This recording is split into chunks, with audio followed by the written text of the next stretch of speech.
নমস্কার বন্ধুরা, আবার চলে এলাম একটা সিনেমা রিভিউ নিয়ে। আজকে বলবো বিনোদিনীর কথা।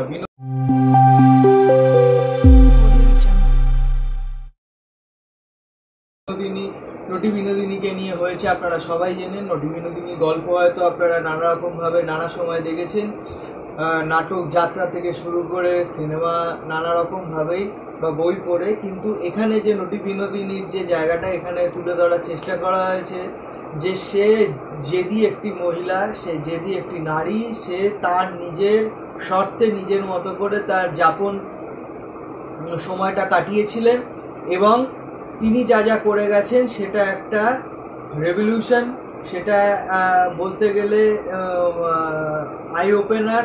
এরকম একটা জায়গায় সিনেমাটা তৈরি করার চেষ্টা করা হয়েছে। যদিও এখানে ইতিহাসকে অনেকটা মান্যতা দেয়া হয়নি, নিজের মতো করে নির্দেশক সিনেমাটা সাজিয়েছে এবং সেখানে অনেক কিছু নিজের মতো করে দেখানোর চেষ্টা করেছে এবং অনেক কিছুই কল্পনাপ্রসূত নিয়ে এসছে শুধুমাত্র সিনেমার চাকচিক্য বজায় রাখার জন্যে।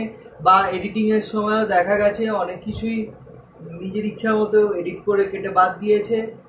সে তার নিজের সিনেমা নিজের মতো করে তৈরি করতেই পারে। আমি যেমন আমার কবিতা আমার মতো করে লিখতে পারি, যাতে কে বুঝলো না বুঝলো আমার কিছু যায় আসে না। তেমনি এই ক্ষেত্রেও দেখা যাচ্ছে যে বিনোদিনী করার সময় সেটাই করা হয়েছে এবং বিনোদিনী কোনোদিনও চাইনি যে স্টার থিয়েটারের নামটা বিনোদিনী থিয়েটার হবে। জানি না এখানে কোন একটি স্থান থেকে কেউ একজন পেয়েছিল এবং সেটাকে তুলে ধরা হয়েছে এবং পরবর্তীতে আমাদের এখনকার মুখ্যমন্ত্রীও তা মান্যতা দিয়েছে।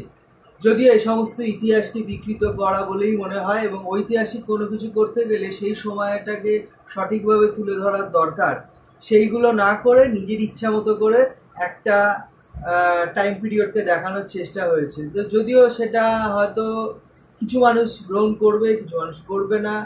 আবার এখানে হিন্দি গান এবং সেই সময়টাকে দেখানোর জন্য অনেক কিছু করার চেষ্টা করা হয়েছে এবং অনেক কিছু নিয়ে আসা হয়েছে, সেটা তার মতো করেই তৈরি হচ্ছে। অর্থাৎ বলতে গেলে এটা বলতে হয় বিনোদিনী একটা কল্পনাপ্রসূত একটা সিনেমা। এখানে যে নটি বিনোদিনীর যে সঠিক মূল্যায়ন এখানে হয়নি। নারী চরিত্র সেই সময় দাঁড়িয়ে অনেক কিছু করেছিলেন, কিন্তু এমনও নয় যে একটি নারী কথা বলে গেছে রানী রাসমণির মতো আর সবাই মেনে নিয়েছে। তো এই সিনেমাটা আপনারা দেখতে পারেন, ভালো লাগবে। এবং রুক্মিণী যত দিন যাচ্ছে অভিনয় তত ভালো হচ্ছে। যেমন দেবেরও এক সময় কি অভিনয় ছিল এবং এখন কি অভিনয়ের জায়গায় চলে এসছে, তেমনি রুক্মিণীরও অভিনয়ের অনেকটা উন্নতি ঘটছে। তবু বলা যেতে পারে কিছু কিছু জায়গার কাট ব্যাপারটা এখনো রয়েছে, অর্থাৎ সেই অনুভূতি প্রবণতার জায়গাটা সঠিকভাবে দেখাতে পারে না। এক একজনের দেখানোর ভঙ্গিমা আলাদা, হয়তো দর্শক হিসাবে সেটা আপনার ভালো লাগতেও পারে। তো যাই হোক, যদি মনে করেন বিনোদিনী দেখবেন এই বসন্তের এই প্রেমের সময় দাঁড়িয়ে, সরস্বতী পুজো, তারপরে ভ্যালেন্টাইন্স ডে, অনেক কিছুই আসছে, তো বিনোদিনী আপনারা দেখতেই পারেন, খারাপ লাগবে না। বিনোদনের জন্য যদি বিনোদিনী দেখেন অবশ্যই দেখুন। নমস্কার, ভালো থাকবেন।